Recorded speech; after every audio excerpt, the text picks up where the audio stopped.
Sa mga oras na to mga kagayak ay papunta na kami ng Gonzales Farm. So dito kami dumaan sa Old Sacobia Bridge. From here matatanaw nyo lang yung New Sacobia Bridge sa kabilang Ibayo. Ibayo talaga no. So ito yung iconic bridge na talagang kilala dito sa Clark. So ayan, kasama ko dito si Dadsky, Ate Jenny, Glenn, and si Mama. So ayan, basta kumaliwa lang kami dyan papuntang Gonzales Farm. Kaya lang ng kotse or hatchback is yung bungad lang guys. Pero dun sa paakyat na papuntang Gonzales Farm ay hindi na po. Bali, naglakad na lang kami dyan kasi malapit lang naman. At ayun, dito kami sa may parking lot. Kita nyo to pag papunta na kayo ng Gonzales Farm. So dito nyo iiwan yung mga sasakyan nyo. I suggest na iwan talaga siya dito. Huwag nyo na ipilit kasi yun nga, mahirapan kayo. So ayan, sakto, pagdating namin dyan may kolong-kolong na nakaabang. At ayun, kinarga namin dito. Yung bayad pala ng parking lot is 150 overnight yon.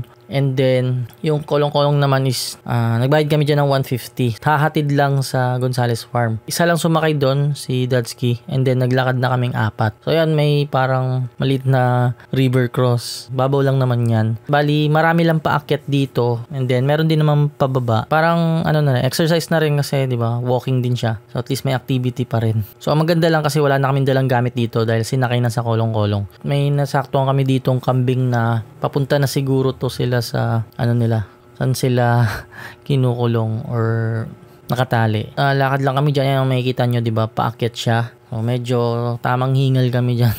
Pero itong part na to, pababa to, ito. And then, merong part dito na pwede nyo ring iwan yung sasakyan nyo. Actually, kaya pa naman dun yung sasakyan eh. Pero, I suggest na dun nyo na lang iwan sa may parking talaga. Yun kasi, safe dun dahil may nagbabantay. After nyan, yun na yung medyo mahirap na nadaan. So, ayun, nahirapan din yung kulong-kulong dyan guys. Talagang may tulak na part din. Hindi ko na rin pinakita. So, ayan, ito na agad yung after na namin magtulak nyan. Ito yung pinakaunang entrance ng Gonzales Farm. So, ayan, maraming mangga dyan. Nag-enjoy muna akong manood-nood ng mangga dyan habang naglalakad. Ayan. So sila Mama nandun pa sa likod. Medyo nagmadali ako kasi ako yung kausap nung dyan, may-ari. Kilala na kasi si Gayak PH dito sa Gonzales Farm. Ayan. Madalas na kami dito ng PBC. So ayan si Sir, nakalimutan ko yung name niya. Kilala na ako niyan as Gayak PH. Tambay lang kami dyan konti and then naghakot na ulit. Ayan, ito yung kubo namin. Ayan, so maraming kubo dyan guys. Pwedeng mamili kayo dyan kahit saan dyan. So ito yung pinili namin kasi malapit siya sa CR, which is ayun, makikita nyo yung may blue na balde. Ayan, so ayun, nag-setup na si Glenn dito ng tent. So mabilis lang naman i-setup yung tent nila. Hindi katulad nung sa akin. Check nyo pala to guys, itong tent ni Glenn. Ayan, napakadaling i-setup nyan. So medyo malaki lang, bulky lang yung pagdadalhin nyo siya, pero yun nga, sobrang bilis i-setup. So yan, sinetup na rin namin dito yung camping chair na alam nyo naman yan. Napakarami ng binibenta niyan sa marketplace at saka sa online shop. So yan, yun yung mga sikat na camping chair na pang pangmasa lang. So yan. So syempre hindi mawawala dyan yung camping table. Ayan. So na mga nabudol dyan guys. Ayan, napakadaling i-setup. At okay naman siya, matibay na rin naman. So yung in-order namin is yung pahaba siya, yung pa-rectangle. So meron din kasi niyang pa-square lang. So yan, mas maganda kasi pahaba. Mas maraming malalagay na gamit. So yun guys, setup na rin ako dito sa tabi lang nila Glenn. Yan, sinetup ko dito yung tent ko na madalas kong ginagamit yan sa bikepacking, yung Decathlon na mas old version siya nung sikat na Decathlon na tent. So, ayan, may nakitang manok tong asong to. Kaya hinahabol niya. So, ayan, tingnan nyo guys. Ayan. Yun yung, na yun. Yun yung manok. Ayan, hinahabol niya. Ang cute lang tingnan niya. Ayan, So, ayan, talagang lumipad yung, yung manok. Hinahabol niya. So, dahil napagod siyang habulin yung manok, ayan, nauhaw si Chachi. Set up na namin guys yung mga tent namin dito. Sa akin yung may canopy. Wow! Kasi isa lang yung nadala. So, yun. Kahit paano pag umulan, di agad tatama sa tent, no? So, naghahanda si Mama dito ng pag-ain namin mamayang gabi. So, nag-ihaw lang ng isda. At, ayun. Kasi bukas talaga yung budel fight namin. Dito tayo nag-set up sa medyo bungad lang to. Nandun kasi yung, kumbaga yung entrance, nandun. So, dun kami dati ng mga, PVC. So, ngayon, medyo bungad lang kami. Dito yung swimming pool nila. Ito natin. Naririnig nyo yung mga kuliglig ba tawag dyan? So ito yung si Arthur. Ito yung swimming pool nila. Yan. So may parang babaran mo na ng paa dito. And then yan. So ang ganda nito mga kagayak, bukal siya. Ayun oh, may tubig na tumatagas lang. So yan, unlimited na yan. Tapos aapaw lang din yung tubig. So yun ang maganda dito, kaya dito namin gusto mag camping lagi. Kasi yun nga, may liguan, kumbaga may pool. Kami lang dalawang naligo dito kasi malamig. Nalalamigan daw sila, so bukas na sila naligo nun. Ayun yung CR, tas dun kami. Malapit kami sa CR at dalawa lang yung nagka-camping dito. Ayun, sumama. Inihaw na tulingan. Inihaw na tulingan. Tsaka talong. So wala mo ng fishing. Walang fishing dito kasi walang sapa. Camping lang. Next time na ang Yun, sa July 6 hopefully yung next camping tsaka fishing natin na event. So kumukuha si mama dito ng dahon ng saging dahil ipantatakip niya para hindi malangawan yung mga pagkain namin. So ayan, pero bukas kukuha pa kami ng saging ulit kasi yun nga, pambubudal fight. Dahil matutulog kami ng maaga din. Kumain na rin kami ng maaga. So sila mama pala dyan na lang natulog and then kami tatlo dun sa malaki. So yun, medyo masigip sila dyan kasi yun nga pang ano lang yan, pang isahan lang talaga yan. Alanganin sa dalawa, pero na lang kung maliit kayo. Sa day 2 guys, tamang time-lapse ako dito. Ayan. So hindi ko masyadong tinagalan kaya hindi lumiwanag masyado. So madilim pa rin. Ayan. So nag-time-lapse lang ako dyan habang nagkakape.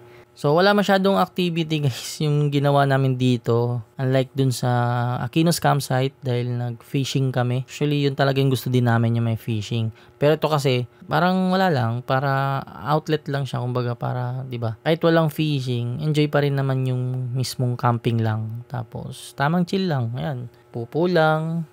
Tapos pasyal-pasyal dun sa vicinity. So tulog pa rin sila dito. Ayan si Chachi sa loob. Ayan yung aso guys. Ang ano niyan, ang lambing niyang aso na yan. Aso nung ano yan, yung owner mismo ng Gonzales Farm. Then after niyan guys, pumunta na kami dun sa dulo. So yun yung magandang part dun sa Gonzales Farm. Ayan, punta kami dun kasi nahabol namin yung sunrise. So maganda dun magpa-araw. Ayan, nandiyan may mga mangga, may kita nyo. Sobrang baba lang yan. Dito pumapwesto yung PBC. Madalas dito kami kasi parang ano lang, dulo na kasi to. So kung nandyan na kayo, wala nang ibang papasok, di ba? Hindi na kayo madadaan-daanan ng iba. Yun nga lang, malayo siya sa CR. Kung iihi ka lang naman, pwede naman dyan sa mga damo-damo dyan.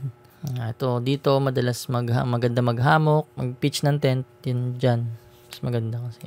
Dulo na siya. Ayan, so nag-picture-picture lang kami dito guys. Tapos si Chachi, sasama pa rin namin dyan. Lagi namin kasama yan. So, dito sa part na to, makita ko dyan sa may parang yun nga, view deck nila. Kawayan lang yan. So hindi siya masyadong matibay kaya ano rin. Gaalangan ako dyan, gumalaw-galaw kasi nga, hindi siya ganun katibay. So yung parang umaalog. So yun, picture-picture lang kami dito and then balik na ulit sa camp. Sa part na to mga kagayak, nagluto na sila mama ng breakfast namin at the same time lunch na rin. Kasi yun nga, magbubudel fight kami para mas masarap. Iba yung kain pag budel fight kaysa dun sa naka-plate kayo, diba? So nagluto rin kami ng tuyo and then yung tortang talong yan. Tapos hotdog. So yun guys, sinasali na ni mama yung fried rice dito sa plato kasi yun nga, tatakpan muna yan. And then ito guys yung favorite ko, yung Pure Foods na corned beef tapos patatas. Ayan o, sarap niyan guys. Panalo yan sa budel fight. Then dito, kumuha ulit si mama ng dahon ng saging kasi yun nga, magbubudel fight kami. Pero mali yata yung setup namin dahil baliktad yung dahon ng paglagay namin. So ayan, laki ng dahon dyan. Talagang sakto dun sa magbubudel fight. So ayan guys, nilalagay na ni Ate Jenny yung mga laluto na namin. Ayan. So yun, baliktad yung paglagay namin ng dahon dyan guys. Alam ko hindi ganyan pabaliktad. Pero yun na, nalagay na nga.